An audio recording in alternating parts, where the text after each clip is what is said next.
And we are live. Oh yeah, we're live right now. What's going on, good people? Yes indeed, you know who it is and what it be. This is Rob P, Pasker Team Elite, EXP Realty, NID Housing Counseling Agency, coming at you with some information for this late day Q&A. So I just wanted to come through it because I've been getting these questions. I see a lot of people sitting on the sidelines. I see people, making decisions that, if you ask me, I think they're going to regret it 2, 3, 4 years down the line, So with that being said, I'm here, and if you don't know me, you're going to get familiar. We're live right now. We're on Facebook. We're on YouTube. We're on Twitter. So if you're in the building, you're rocking with me. I know it's late. It's a late day Q&A. It's 11 o'clock, 11:05 to be exact. But if you're rocking with me, comment, let me know you in the building, because this is for you.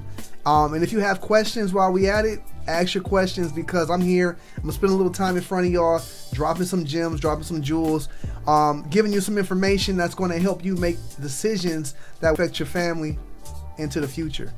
So with that being said, it's been a lot of activity, man. It's been a hot start to the year 2023. I pray that it's all good for you and yours. I pray it's good for you and yours, because for me and mine, it's been good so far, and I'm looking to make it great. So with that being said, let me know you're in the building. Once I get a couple people that lets me know I'm in the building, that you're in the building, I'll go ahead and drop this information, because I got something for y'all.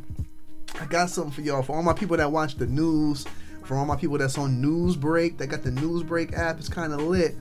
The media is pulling a cloak over people's eyes, and it concerns me that you have the media pushing a certain narrative in regards to the real estate market, while you got the people with the big money that are out here spending the big bucks on the homes in our neighborhoods, while the people that's in our neighborhoods are afraid to make some moves. But I want to shed some light on that situation. So like I said, if you're watching right now, hit a comment. Let me know you're in the building. Say what's up. Let me know if you're a night owl. I'm a night owl, clearly. I've always been a night owl. Even when I was in high school, I used to stay up late. I couldn't help it, y'all. But it is what it is. I tend to do some of my best work at night. And I have busy days, so this is like the only time that I get where my phone is not ringing. So it kind of is what it is. So like I said, hit like, share, comment, let me know you in the building. Before I go into it, it's going to be a very busy month, y'all, so I want y'all to get with it, get with the program, because if you're not with it, I'm not going to say you get left, but it's going to be real tough for you. If you don't follow me on IG, go ahead, hit that at Rob Pasker. Anything I talk about tonight, you can find more information at the link in my bio, or the link up top. Tap link at Pasker, or down below you see it. What's going on this month? We're having a HUD certified rental and home buyer education workshop with NID Housing Counseling Agency. I am the branch manager of that, but this is a HUD certified home buyer education program. The people that go through this program will get the certificates, which they can use to get down payment assistance. And I'm talking about the City of Toledo's Home at Last program, which is $7,500. I'm talking about Community Reinvestment Act loans that are zero down payment. There are banks out here that are offering grants for homes, $3,600. There's a $2,500 grant that's about to drop in February that's coming out for people that qualify, but it's $2,500 that'll go towards your down payment. It'll go towards your closing costs. With this, I'm going to have people that's getting checks back at the table when they purchase property. So if you want to get that money, you got to go through a program to get that. And this program right here with me, facilitated by yours truly, it's one of the best programs in the city. My fruit speaks for itself. Just check the reviews. Google me, baby. Google me. This is through NID Housing Counseling Agency. Just trying to put people in their place, help them get to where they want to be. On top of that, in regards to that, that's for the buyers, but for my sellers out here, I will be hosting a home selling webinar, teaching people the 10 most costly mistakes that sellers make in this market. First and foremost, we don't have enough properties for sale. I'm going to go more into that here shortly. But with that being said, I want to make sure that the people out there that are thinking about selling their homes and capitalize on this market in 2023, I want them to know what they're getting themselves into and help them navigate this market and avoid mistakes that many people have lost tens of thousands of dollars on, that I've seen in the past. So that's coming up. Link in the bio. Boom, you see that link down there? Link in the bio, link in the description. Get registered for that. Also, for all my real estate professionals out there, the Greater Toledo Realtors Association, we are having our general body meeting. It's coming up this coming Tuesday. It'll be at Toll House. We're an organization of real estate professionals that are passionate about building our community's wealth. If you're in the real estate business and not necessarily an agent or broker, if you're a lender, if you're an insurance, if you're a contractor, if you're a plumber, electrician, if you're a housekeeper, come out, come network with some of the best in the business, because this is a movement, and it's one of those things. Don't be on the outside looking in, because we're going up, we're growing our businesses, we're educating ourselves, we're educating our communities, and we're advocating. We're advocating, letting the people that make the decisions know what's happening here on the streets, because who better than us, the ones who are literally in these streets, opening doors for people, who better than us to advocate on behalf of our community? So that's what we're doing with the Greater Toledo Realtors Association. So with all that being said, all the information is in the link. Tap link, hit it, go to what you want. So like I said, if you're in the building right now, let me know, because energy is contagious and it's all about reciprocity. But I've been getting a lot of people, they come to me, I say, I'm in real estate, and I say, how's the market? I tell y'all, first and foremost, this is real estate, people. Real estate never goes away. At the end of the day, somebody is paying to have a roof over somebody's head. One way or the other, somebody's paying for it, whether you're owning, whether you're renting. Real estate, everybody needs somewhere to go to work, okay? That's real estate. Everybody needs somewhere to go to school. Somebody getting paid off that real estate. So with that being said, real estate is a need. And behind food, water, shelter, that's the most pertinent need behind food and water. And so that's one of the reasons I chose to go into this business. But there's been a lot of talk about, the real estate market. The real estate market has been hot. And yes, it has been hot. And I'm going to show you some statistics here that really illustrate and paint the picture of what's going on, and also give you all some foresight of what's going to happen into the future. But in short, if you're watching right now, first of all, like, comment, let me know you're in the building. I'd like to know who I'm talking to. Don't just lurk. But like, comment, and then share if you find this information valuable. With that being said, I've sold a lot of houses. I've sold over 200 houses in my career. Helped a lot of people move property. It's what I love to do. And I do it at a high level. With my buyers, my goal when I work with buyers is to help them purchase property by saving them time, by saving them money, and also giving them peace of mind. And when I work with my sellers, my goal with my sellers is to help them make the most money they can in the fastest amount of time with the least amount of hassle. And I do that at a very proficient level. And one of the ways why I do it so proficiently and why I'm so efficient and effective in what I do is because I study, y'all. I study the market. The market matters, okay? And we saw 2001 from 2001 to post-pandemic up until now, the market has been crazy hot. Prices have been up. And so what goes up must go down, right? It must come down. It's inevitable, but it's not going to come down the way that most people think. But let me go ahead into it. People talk about a market crash. What we have to realize is that markets just don't crash. That doesn't happen.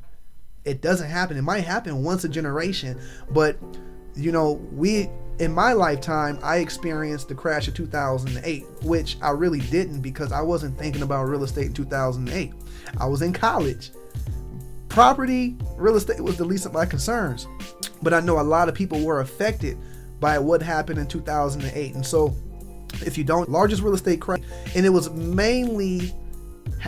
caused by subprime lending, like lending practices that really took advantage of people, putting people in adjustable rate mortgages where you start with a certain rate, and based off of what the Fed does, the rate goes up or goes down. So if you can imagine buying a house and you think, my payment's gonna be $700 a month, maybe at 4%, 5%, but then they adjust the rate of the mortgage, and then your mortgage payments jumps up to $1,500. That's what happened to a lot of people taking these subprime loans at the time. And then when you look at statistics of subprime loans, people of color were some of the largest block of people that were taking these subprime adjustable rate mortgages. And so, there's a saying that says when America catches a cold, Black America catches the flu. And so that's what we experienced, and a lot of people were shook by that, and they don't want to experience that again. Truth of the matter is, what happened in 2008 is not happening right now. I've been in the business since 2014. I have never sold a property to a client that went and got an adjustable rate mortgage. I've never sold property to a client that was using an ARM. All the mortgages that I put people in my houses with have been fixed mortgages. And if you come to me, you come through my home buyer program, or you hit me up and you want to purchase a property, I'm going to put you on to a lender that's going to give you an adjustable rate mortgage. All right. Or I'm sorry, get you a fixed mortgage so you can avoid that type of situation where your monthly payment jumps up because of somebody that pulled a lever somewhere in Washington or wherever they are, wherever the Federal Reserve is at, right? So let's get into some numbers. And if you're watching right now, just say what's up. Let me know you're in the building. Let me know you're rocking with me. But like I said, let's get into these numbers here. So one of the biggest differences between today and 2008, if you look at it here, okay, this goes back to 2009. The crash happened in 2008, and then, from there, it kind of went crazy. First of all, we look at homes for sale. We have to keep in mind that this is a market, and what is a market is nothing more than economics. And economic principle says that when there's low supply and there's high demand, you're going to get faster transactions and higher prices. But when you look at the homes for sale, the amount of inventory that we had for sale back in 2009, we had 8,000 houses for sale, y'all. 8,000 houses for sale. We had 8,000 houses for sale at that point. We haven't had that many houses for sale since then. Because when you look at it now, we are literally sitting on the lowest amount of properties that we've had for sale since 2008, 2009. So my question is, how can we have a crash when we barely have any properties for sale on the market? We have an inventory issue. So an inventory issue, like I said, so on the flip side of that economic principle, when you have high supply and you have low demand, nothing's going to move. At that point, it's a buyer's market. So we're because we have this low amount of properties for sale, but we also look at the amount of showings per listing. This is foot traffic. Okay, so this shows on average how many times a property is looked at before it goes under contract. So what showings per listing tells me is how many people are actually out here in the market looking. And I don't want you to get don't read too much into this little dip right here, because the market always drops a little bit in the winter. So November, December, because most people that are buying houses tend to be families, and when a family purchases property, this family wants to put their children into the school district they're going to be in before the fall hits. So I mean, you can see, heated up, boom, boom, and it was had a lot of buyers last year. Last year, yes, we were seeing, if the property was priced right, we were seeing 10, 15, 20, 30 offers on properties. My buyers experienced that. I help buyers navigate that in 2022. So like I said, we have the lowest amount of properties for sale right now that we have. If you want to look at houses right now, I might have about maybe 1,600, 1,700 available to show you. But again, we have more people looking at properties. So we have low supply and we have high demand. And what happens when you have low supply and high demand? You get higher prices. And so as you can see, when the crash happened back in 2009, the prices did drop. And by 2011, it bottomed out. The average price in Northwest Ohio was about $80,000. Fast forward to right now, that price has doubled, because the average price in Northwest Ohio as of December was $165,000, which it sounds nuts to say the property value doubled, the sales prices doubled, but when you really look at it, it's not too many markets where you could find the average home is $160,000. Okay, so we're spoiled here in Northwest Ohio. So all my people out there that are watching from wherever you're watching, I got people from Texas, I got people from Cali, Florida. When they see these prices on these properties, they start salivating. They start salivating because, and their eyes get big because they're like, wow, I can buy a piece of God's green earth for that cheap? You can't do that everywhere, people. So for my people in Toledo that's talking about, oh, I can't believe that the price is this much, y'all spoiled. Point blank, period. Shout out, we got Missouri in the building. Missouri is in the building. What's up? What's up? Welcome, welcome, welcome. Let's get you over. Oh, snap. Yeah, Missouri's in the building, y'all. Hold up. Missouri's in the building, y'all. But Toledo, y'all spoiled.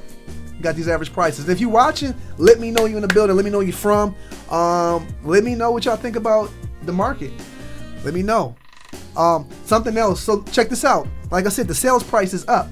What goes up must go down, right? But my question is, it's still a seller's market, right? It's still a seller's market. We still have the lowest amount of properties for sale. We still have more people looking at properties. So how can we have a crash when we only have how many months worth of inventory? Month supply. So in a balanced real estate market, we have about 6 months of inventory.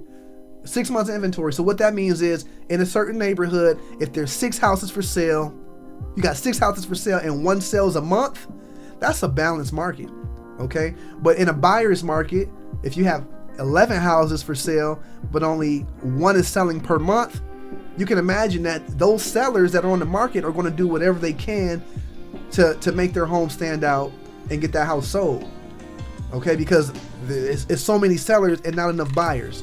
But when you look at today, where are we with our, where are we? 2 months of inventory here in Northwest Ohio, probably less than that in most neighborhoods. That means that there's a home that's selling every month, but there's only 2 houses for sale. So guess what that means? The buyers are fighting over these 2 houses that's for sale in these neighborhoods. It's only 2 houses for sale. So it becomes hyper competitive. That's when you see people coming $10,000, $20,000, $30,000 over the asking price. That's when you start to see buyers putting appraisal gaps on properties. They're coming $15,000 over the asking price, knowing that the property's probably not going to appraise for that much. And when I say appraise, that means that the bank is going to give you a loan, but the bank is only going to give you as much as the appraiser says that the property is worth. So with that being said, if I say that I'm gonna spend $180 on a property in a neighborhood where the price was $160, okay? The price is $160, but I'll pay $180. That home probably is not going to appraise for $180. It might appraise for $170. So what people are doing are they've been adding appraisal gaps, meaning I'll put an extra $10 over that low appraisal to make up the difference in that low appraisal. So I'll tell you this, in the market that we're in right now, I haven't seen appraisal gaps. It is loosening up. When we look at days on market, days to February or January last year, it went up to 12.6. So you're going to see that it went down in January. And so what happened here, though, this year was a little bit different because interest rates went up. And so if you don't know what an interest rate does, basically you got to pay to use this money.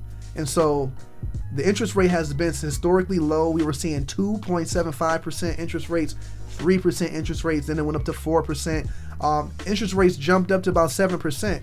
And so what the Federal Reserve does is they'll raise interest rates, they'll raise the cost of money, and what that does is it decreases the affordability, because if you only have $1 to spend, if I go from spending $3 to use the money to $7 for using the money, that $7 is going to make the difference between me buying let's just say $100,000.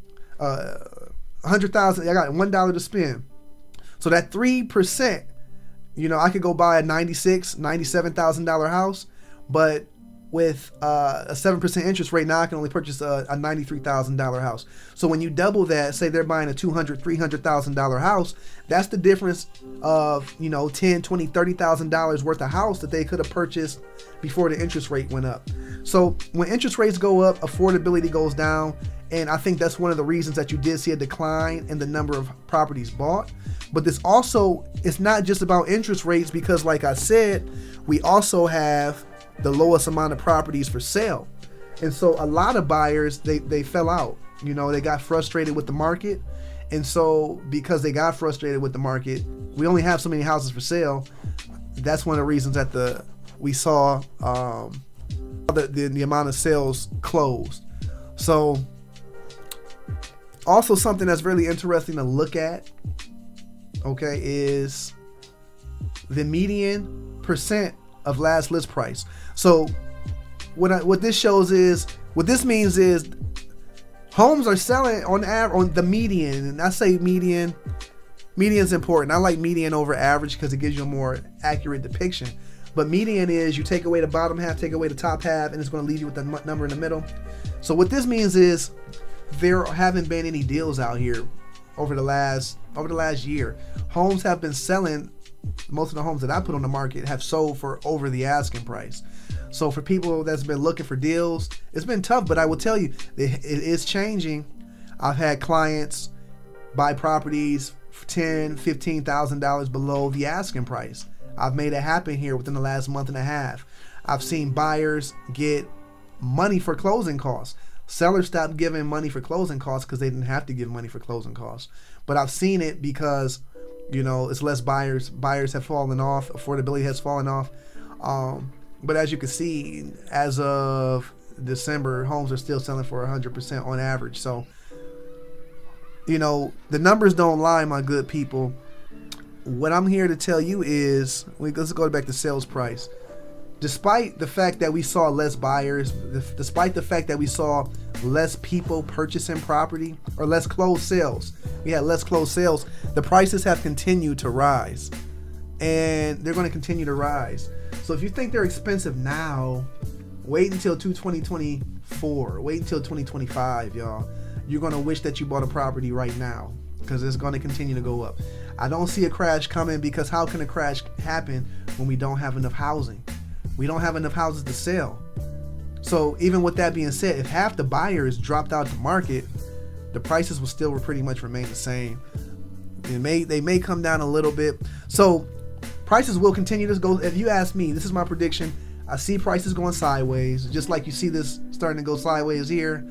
I see them going sideways. If they do drop, it may drop maybe 5 to 10%, only because we're starting to see not as many multiple offer situations. And so when there's not as many multiple offer situations, there's no reason for people to come $10,000, $15,000, $20,000. I had a client get beat out because somebody else offered $40,000 over the asking price, cash money. And so it's not that property values are going to fall. It's just that the market is not that competitive. And when the market's not that competitive, there's no reason for people to come $20,000, $30,000 over the asking price. And so, as like I said, as reflected in the percent of list price, homes are still selling for, for the most part, what sellers are asking for, if it's priced right, if it's in a good condition. And so, what I tell you all is, don't wait. It's still a good time to buy. The best time to buy property is when you can buy property. People are predicting that like the multifamily market might start to go down a little bit. So if you are interested in purchasing multifamily property, you may want to hold off and wait. I mean, maybe not, because there's still properties out here. I have an agent right now that has a package of 20 doors, 20 different rental units for sale right now. It's bringing in about $12,000 a month, and he's selling it for $700,000. You can jump on a deal like that. Jump on that deal. I have another realtor. He has 2 different multifamilies for sale, 4 units altogether, bringing in about maybe a little bit over $3,000 a month. It's kind of hard to beat those numbers, y'all. So if you can do that package right there is going for about $150. If you can jump on something like that, jump on it. But if you're looking to become a homeowner, just do it. Get it out the way. If you're not happy with your interest rate, that's okay, because interest rates rise and fall. You can always refinance. And what that means is you might get a 7% interest rate, but when they do fall back down to 4 or 5%, 4% maybe, if they ever come back to that, you can start your loan over. They'll cash you out whatever the home is worth, and they'll start your mortgage over again. That way you can get a lower monthly payment and walk away with a little bit of cash. So I say marry the house, date the rate. And the best time to purchase a property is when you can, because these values, they're going to continue to rise. And these people from outside of Northwest Ohio are going to continue to buy the properties in our neighborhood. And hey, they're not building any more affordable houses, y'all. There's no single family houses that are being built that I know of. Okay, so best time to buy is now, because what you can do is secure your future. You can secure equity in the property, and that property value is going to rise. You're going to get tax advantages, and it's going to be something that you can fall back on, use for retirement, send your kids to school, start a business, whatever your mind desires. But you put yourself in a position to treat your home like it's a bank. And so, with that being said, do it. Don't wait. I'm here to help. If you don't know where to start, enroll in my home buyer education course with NID Housing Counseling Agency. Don't rush to get grown, but it's a 2-part program. You get your certificate. We teach you about credit. We teach you your budget and savings. We put together a strategy to put you in position to become a homeowner. Hey, get with it. Don't get left. If you're a seller, it's a good time to put your house on the market, specifically right now, because in a lot of neighborhoods, there's not even anything available for sale right now in certain neighborhoods. So if you were to put your property on the market, you wouldn't have much competition from other sellers, which means that you can get the most money that you can get for the property. It's a good time to do it. So if you're interested, hit the link in my bio. You can actually put your information about your house in, and it's going to give you an idea of what you could get for your property in the market. And I would love to give you a more detailed comparative market analysis as to what you could expect from putting your home on the market, as well as put together a plan for you to get the maximum exposure, thus getting the most showings, thus getting the most offers, thus getting a higher price. So, hey y'all, it's a good time to do it. Get ready for the spring. I would say beat the spring, because come spring, you start talking March, April, May. By May, everybody's going to have their house on the market. And when everybody has their house on the market, yeah, there'll be more buyers, but it's going to be more competition. So, hey, y'all, the best time to do it is now. Get with it or get left, okay? But yeah, this has been a late day Q&A. I hope this information helps somebody out there, because numbers don't lie, and I'm a man of the numbers. Show me the numbers. Show me the money. Show me the money. Show me the numbers. Don't just listen to rhetoric that people put out there, because they scaring y'all. They telling y'all don't buy houses, while the hedge funds is taking their money and buying up the houses next door to us.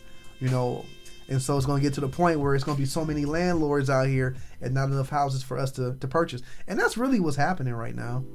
That's really what's happening.